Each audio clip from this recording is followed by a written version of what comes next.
Mi nombre es Marina Vidal. ¿Tiene algún problema con eso?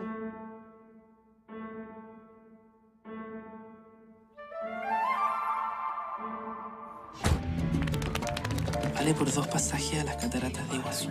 Gracias, mi amor.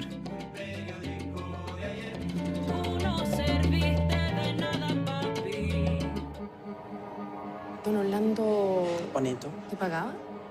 éramos pareja. ¿Por qué quieres saber eso? Pero yo la verdad es que pienso que en esto hay pura perversión nomás. Orlando, ¿qué te pasa? No sé.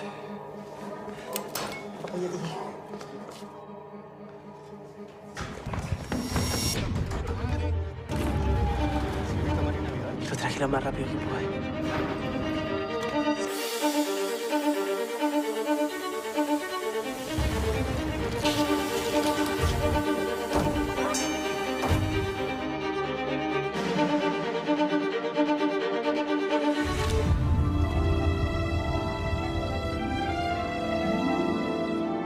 No vas a ir al funeral. Yo también tengo derecho a despedirlo.